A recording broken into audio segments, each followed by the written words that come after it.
안녕하세요, 여러분. 오늘은 정말 흥미롭고 중요한 주제를 다뤄보려고 합니다. 바로 예수님 재림 전 실현된 성경 속의 예언에 대해서 말이죠. 성경은 단순한 종교 서적이 아닙니다.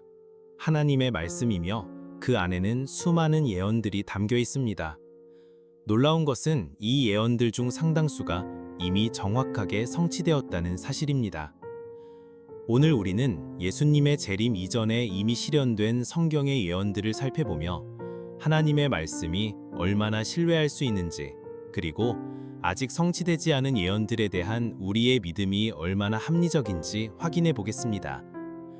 먼저 가장 중요한 예언부터 살펴봅시다. 구약 성경에는 오실 메시아에 대한 구체적인 예언들이 300개가 넘습니다. 미가 5장 2절에서는 베들레헴에서 나실 것이라고 예언했는데 예수님은 실제로 베들레헴에서 태어나셨습니다. 이사야 7장 14절에서는 처녀가 잉태하여 아들을 낳을 것이라고 했는데 이는 마리아를 통한 동정녀 탄생으로 성취되었습니다. 창세기 49장 10절에서는 유다 지파에서 나올 것이라고 했는데 예수님은 실제로 유다 지파 출신이셨습니다. 이사야 61장 1절에서 2절에서는 메시아가 가난한 자에게 복음을 전하고 포로된 자에게 자유를, 눈먼 자에게 회복을 선포할 것이라고 예언했습니다. 예수님은 누가복음 4장에서 이 말씀을 읽으시며 이 말씀이 오늘 너희 귀에 응하였다고 선포하셨습니다. 메시아의 고난과 죽음에 대한 예언들도 놀랍게 정확하게 성취되었습니다. 이사야 53장은 고난받는 종에 대한 상세한 예언이고 시편 22편은 십자가 고난에 대한 놀라울 정도로 구체적인 묘사를 담고 있습니다. 스가랴 12장 10절에서는 찌름을 당할 것에 대한 예언도 있었습니다. 통계학자들의 계산에 따르면 한 사람이 메시아 예언 48개를 모두 우연히 성취할 확률은 10의 157제곱분의 1이라고 합니다. 이는 사실상 불가능한 확률입니다.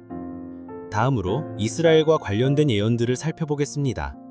신명기 28장 64절에서는 여호와께서 너를 땅 이 끝에서 저 끝까지 만민 중에 흩으시리니라고 예언했습니다.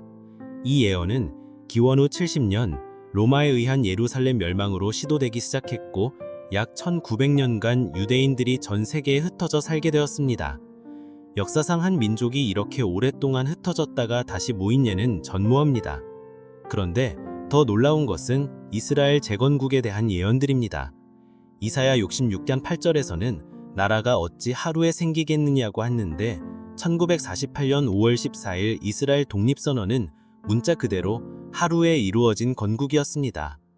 에스겔 37장 21절에서는 이스라엘 자손을 그 고토로 돌아오게 하고라고 했는데 전 세계에 흩어졌던 유대인들의 귀환이 실제로 일어났습니다. 이사야 27장 6절에서는 이스라엘은 온 지면에 과실이 충만하리라고 했는데 사막이었던 팔레스타인 땅이 현재는 중동의 농업 강국으로 변모했습니다. 스바냐 3장 2절에 내가 열방의 입술을 깨끗하게 하여라는 예언도 흥미롭습니다. 2000년간 죽은 언어였던 히브리어가 현대 이스라엘에서 일상어로 부활했는데 이는 역사상 죽은 언어가 다시 살아난 유일한 사례입니다. 다니엘서의 예언들도 놀랍게 정확하게 성취되었습니다. 다니엘 2장에서 느부갓네살의 꿈을 통해 세계 제국들의 순서를 예언했습니다.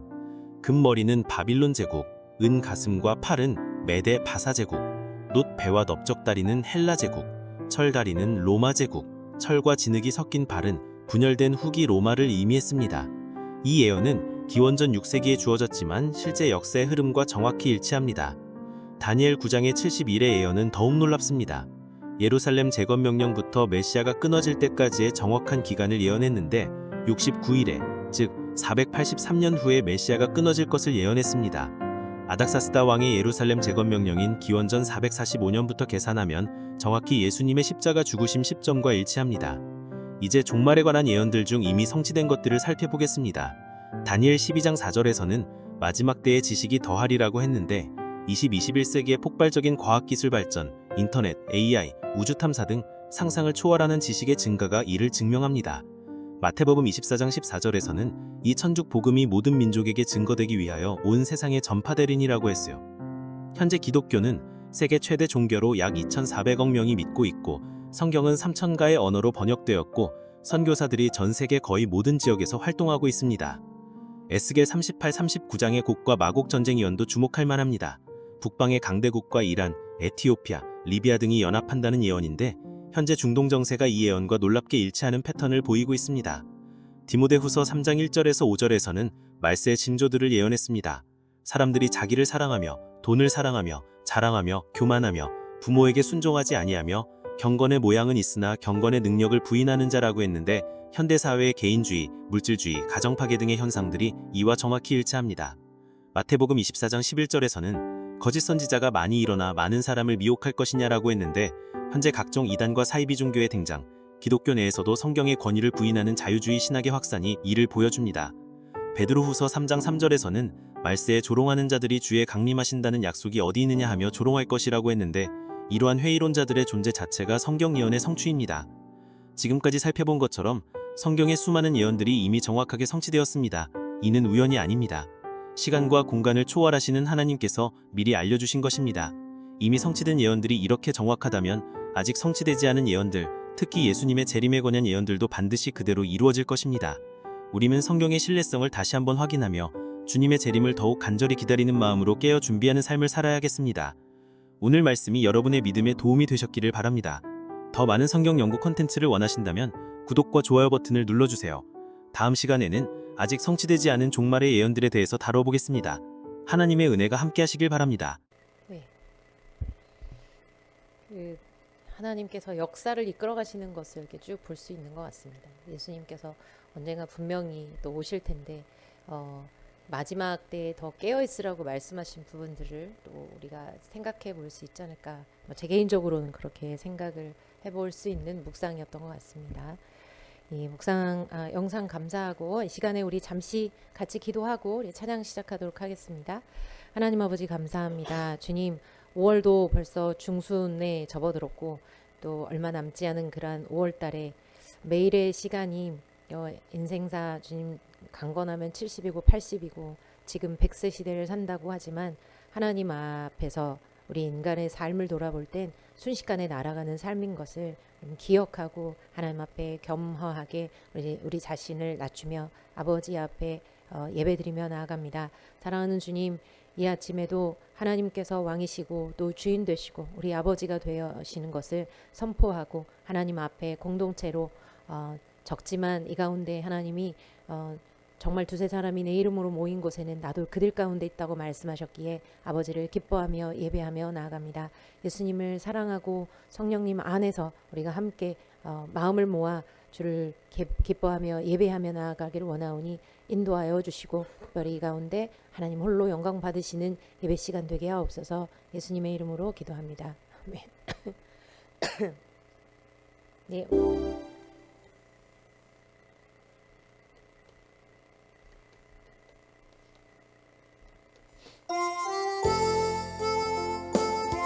우리 일주일 동안에 함께 하신 하나님께 모든 영광을 하나님께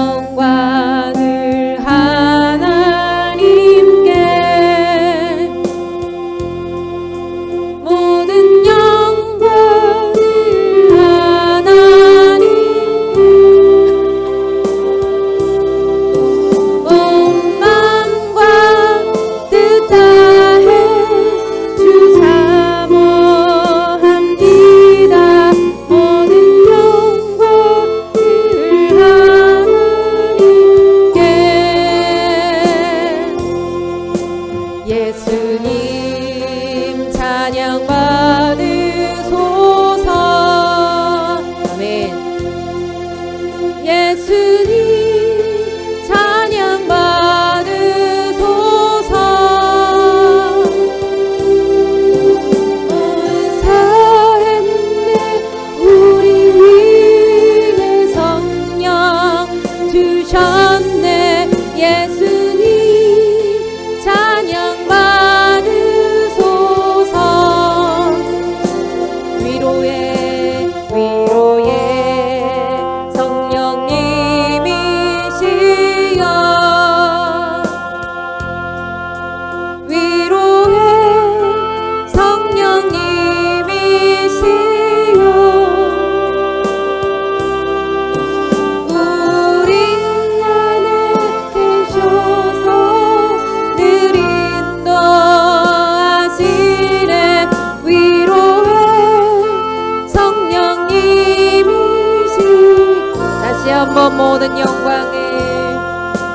모든 영광을 하나님께 모든 영광을 하나님께 온 만과 뜻 다해 주 사모합니다. 모든 영광 예수님 찬양 받으소서. 예수님 찬양 받으소서.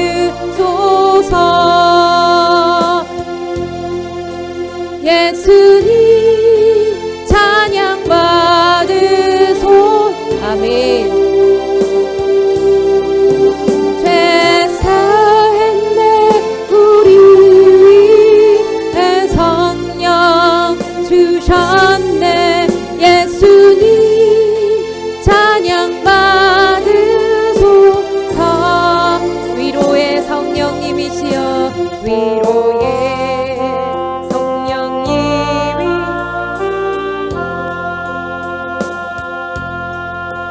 위로의 성령님이시여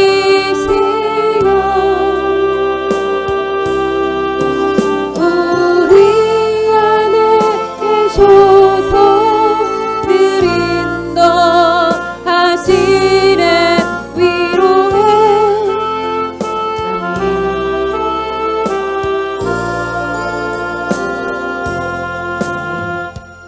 네, 오늘 주님께서 주시는 본문 말씀 베드로전서 1장 15절로 17절, 신약성경 378쪽입니다. 베드로전서 1장 15절로 17절 모두 한 목소리로 함께 봉독하겠습니다. 오직 너희를 부르신 거룩한 이처럼 너희도 모든 행실에 거룩한 자 되라. 기록되었을 때 내가 거룩하니 너희도 거룩할지어다 하셨느니라. 외모로 보시지 않고 각 사람의 행위대로 심판하시는 이를 너희가 아버지라 부른즉 너희가 나그네로 있을 때를 두려움으로 지내라. 아멘. 오늘 베드로전서 1장 15절로 17절 말씀을 통해서 하나님처럼 그리하라 라는 제목으로 우리 강 목사님께서 은혜의 복음을 선포하십니다. 많은 은혜 받으시기 바랍니다.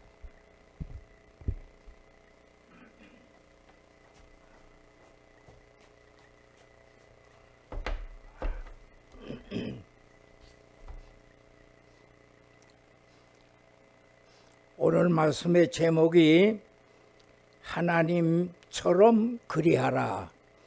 이거 잘못 해석하면은 오해하기도 쉽습니다. 하나님이 되라 이렇게 들을 수도 있어요. 하나님이 되라는 말이 아니라 하나님처럼 하라는, 되라가 아니고 하라라고 하는 것입니다. 하나님처럼 하라 하는 것은 성경의 명령입니다. 성경의 명령이 창세기부터 요한계시록까지 하나님의 명령이 뭐냐면은 하나님처럼 하라 이런 것인 것을 압니다. 하나님처럼 하라 하는 말이 성경에 하나님처럼 하라 하는 말이 세 군데 있어요. 세 군데 있는데 그거 우선 먼저 보도록 하십시다. 첫째로 마태복음 5장 48절, 마태복음 5장 48절.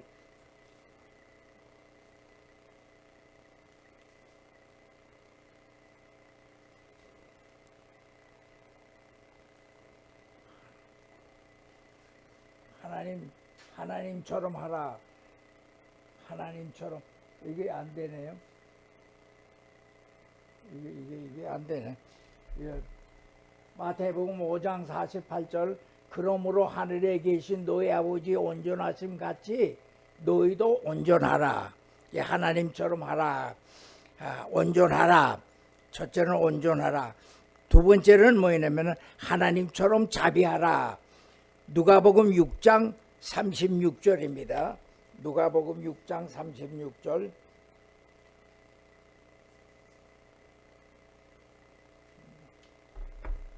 누가복음 6장 너희 아버지의 자비하심 같이 너희도 자비로운 자가 되라. 세 번째는 뭐냐면 오늘 본문을 읽었어요. 오늘 본문인데 거룩하라. 베드로전서 1장 오늘 본문을 읽었으니까 시간상 생략하도록 하겠습니다. 그래서 하나님처럼 하라. 하나님처럼 하라는 말이 성경에 세 군데 있는데 첫째로는 온전하라. 두 번째로는 자비하라. 세 번째로는 거룩하라. 이것이 예수님에게는 성경에 보면은 사도 바울이 예수님의 장성한 분량에까지 자라가라 그런 말이 있어요. 성경에 예수님의 장성한 분량이 뭐냐 하면은 온전하라는 것이고, 장성한 분량이 예수님의 온전하심이고 예수님의 자비하심이고 예수님의 거룩하심입니다. 그래서 그런 것이고, 하나님이 사람을 지을 때 하나님의 형상대로 지었다 그랬어요. 그 하나님의 형상대로 지은 것이 뭐냐면은 하나님의 온전을 닮아갈 수 있는 소지, 하나님의 자비하심을 닮을 수 있는 소지, 하나님의 거룩하심을 닮을 수 있는 소지, 그것이 하나님의 형상이라고 말입니다. 그래서 하늘나라에 우리가 이제 하늘나라, 여기 성경의 설교의 제목이 하나님의 하심같이 하나님처럼 하라 하는 말은 하나님처럼 온전해서 와라, 하나님처럼 자비한 자가 돼서 와라, 하나님처럼 거룩한 자가 돼서 와라 그 말입니다. 그러니까 그렇게 해서 하나님이 기다리는 건 뭐냐면 하나님과 예수님과 우리 구원받은 백성들이 다 같이 하늘나라에서 온전한 자가 되고, 하늘나라에서 자비로운 자가 되고, 하늘나라에서 거룩한 자가 되는 것입니다. 그래서 하나님과 예수님과 구원받은 우리들이 다 하나하는 성격이 한 성품이 되게 하려는 것입니다. 그래서 우리들이 구원받으라 하는 것은 예수 믿고 죽어서 천당 가는 거에 구원받는 것이 아니라 하나님처럼 온전해지는 것이 구원입니다. 하나님처럼 자비해지는 것이 구원입니다. 하나님처럼 거룩해지는 것이 구원입니다. 그래서 거룩해진 만큼 하늘나라가 내 영역이고, 자비로워진 만큼 하늘나라가 내 영역이고, 온전한 만큼 하늘나라가 내 영역이, 이것이 구원이에요. 구원이란 무엇이냐? 예수 믿다가 죽어서 천당 가면 그 구원이다. 그것도 뭐 말이 틀린 거는 아니지만은 정답은 아닙니다. 정답은 뭐냐면은 구원이란 무엇이냐면은 하나님의 온전하심 같이 온전해서 하늘나라에 가는 것. 두 번째로는 하나님의 자비한 만큼 자비한 자가 돼서 하늘나라에 가는 것. 하나님의 거룩한 만큼 거룩한 자가 돼서 하늘나라에 가는 것. 그것이 바로 구원이라 그 말입니다. 우리가 이것을 잘 이해하고 알아야 되는 것입니다. 자, 그러면은 우리가 하나님께서 우리에게 기다리는 건 뭐냐면은 왜 온전한 자가 되라 그랬냐? 우리더러 왜 온전한 자가 되느냐? 온전한 자가 받는 하늘나라의 영역이 있어요. 문화 비유에 보면은 너는 10거울을 차지하라, 너는 5거울을 차지하라, 너는 2거울을 차지하라. 하늘나라에 가면은 하늘나라에 가는 거는 다 똑같이 가는데 하늘나라에 가서 영역이, 내가 누릴 영역이 어떤 사람은 5거울, 어떤 사람은 10거울, 어떤 사람은 2거울을 차지하는 영광이 다른 것처럼 저 온전해서 간 만큼 하늘나라가 내 거울이 되고, 자비해서 간 만큼 하늘나라가 내 영역이 되고, 자비해서 거룩한 만큼 하늘나라가 내 영역이 되는 것을 우리들이 알아야 되는 것입니다. 그래서 하늘나라에 온전한 자로 오라, 하늘나라에 자비한 자로 오라, 하늘나라에 거룩한 자로 오라. 같이 살자 이거예요. 같이 누리고 같이 영광 받고 같이 즐기면서 살자 그 말입니다. 그것이 이제 첫째 내가 말씀드리는 것이고, 두 번째로 우리가 기억할 것은 그러면 온전이라는 건 뭐냐? 완벽한 자로 오라 그런 뜻이 아니에요. 완벽한 자로 오라 그런 뜻이 아니라, 그래서는 마음의 상태, 오로지 구원, 오로지 하나님, 오로지 천국, 이 마음을 품어가지고 오라 그 말이에요. 그래서 하늘나라 하나님을 오로지 하나님만, 오로지 구원만, 오로지 천국만 사모하고 온 만큼 하늘나라가 내 영역이 된다 그 말이에요. 우리가 이 세상에서 두 마음을 품어난 세상도 욕심을 가지고 하늘나라도 욕심을 가지고 그러지 말고, 세상에서 하늘나라만 욕심을 가지고, 구원만 욕심을 가지고, 하나님만 욕심을 가지다가 하늘나라에 오라.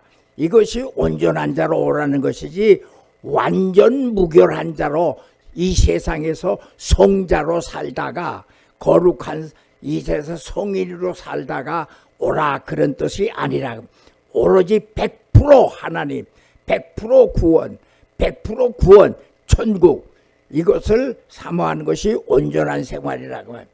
두 번째로는 자비한 자로 오라. 자비한 자가 되어서 오라. 그런 자비한 자가 되라 하는 것은, 자비라는 건 뭐냐 하면은, 잘한 것도 오케이, 잘 못한 것도 오케이, 그런 뜻이 아니에요. 자비. 잘한 거는 잘한 것대로 상을 주고 칭찬하고, 잘 못한 것, 나쁜 것은 그것은 책망하고 야단차고 벌 주는 것, 그것이 자비입니다.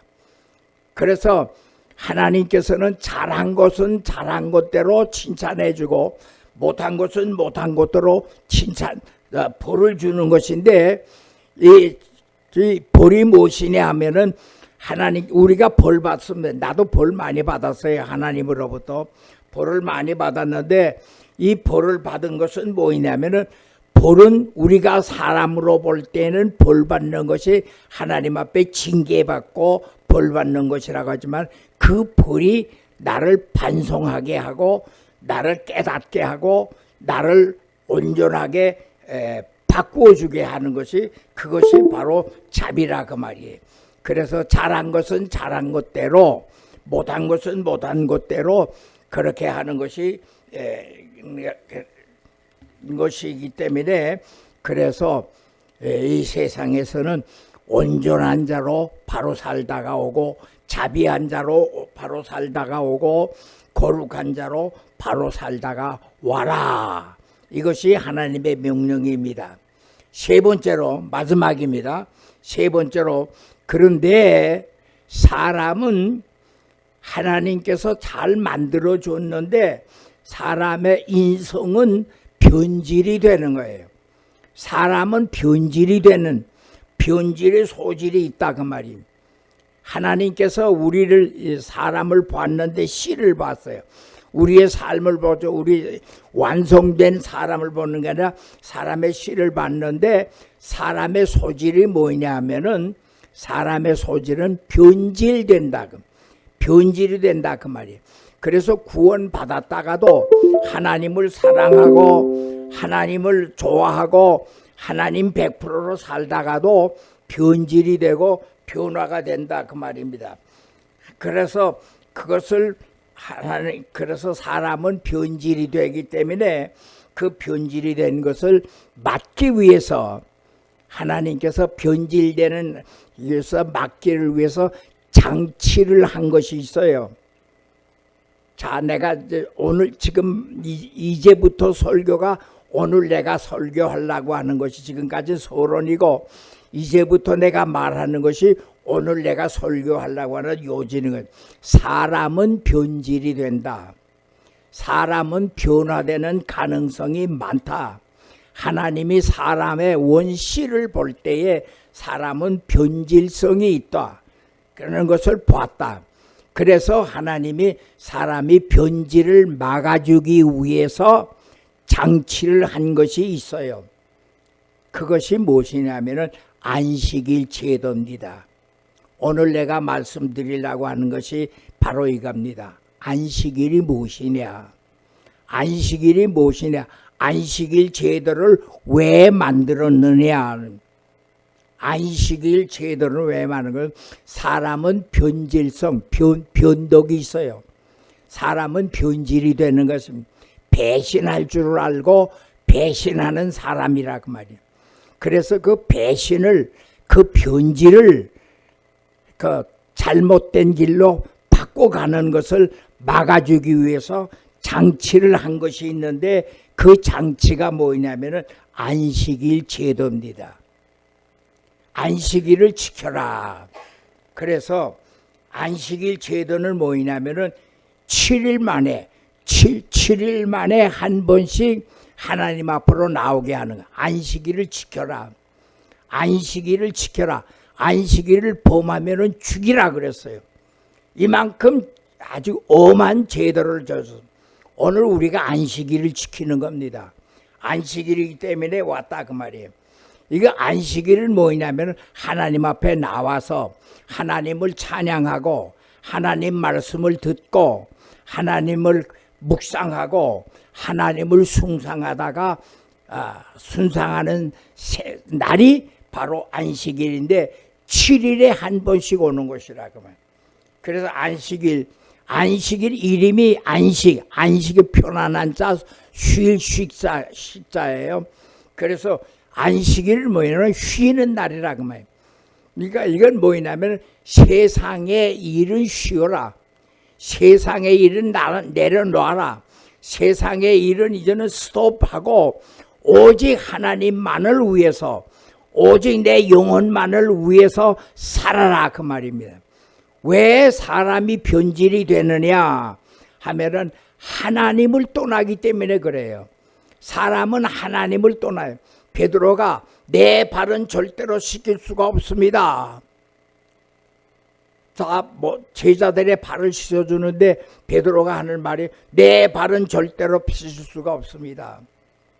그만큼 하나님 앞에 철저하고 하나님 앞에 민감했습니다. 그런데 베드로가 그날 밤에 어떻게 됐냐 하면은 나는 내가 하나님의 종이고 내가 하나님의 따르는 제자다 할 때 나는 그가 누군지 모른다. 저주까지 했다. 사람은 베드로는 이렇게 변해고 사람은 이렇게 변질이 되는 거야. 내 발은 절대로 씻을 수가 없습니다 하던 때가 바로 오늘 오전에 아침에 그런 말을 했는데 저녁에 가서 나는 예수가 누군지 모른다. 예수를 저주까지 사람이 이렇게 변질되는 거예요. 야곱이가 이스라엘이 됐습니다. 내 이름이 뭐이냐? 야곱입니다.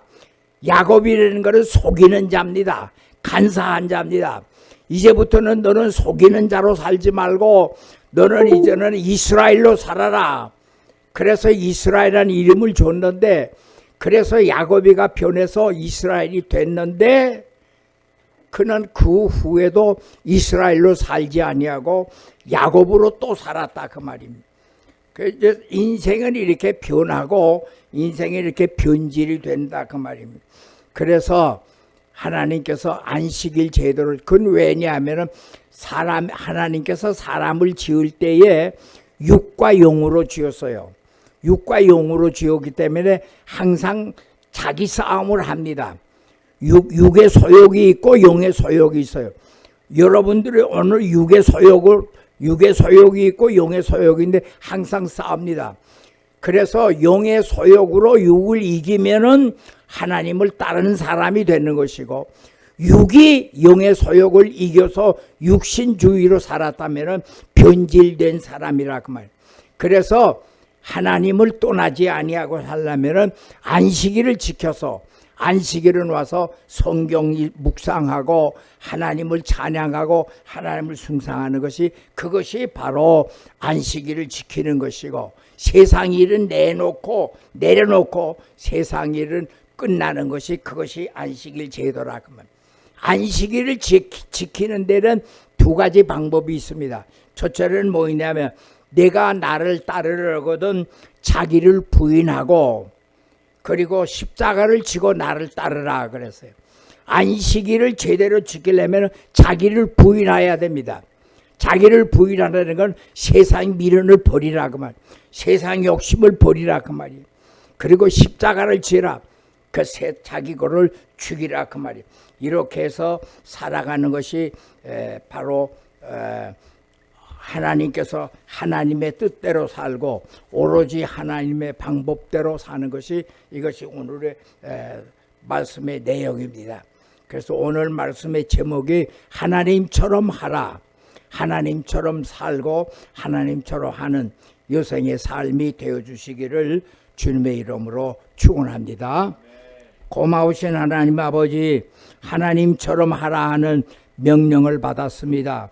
육의 소욕을 따르지 아니하고 안식일을 지키면서 하나님 100% 소욕을 따라가는 여성의 삶이 되게 하옵소서.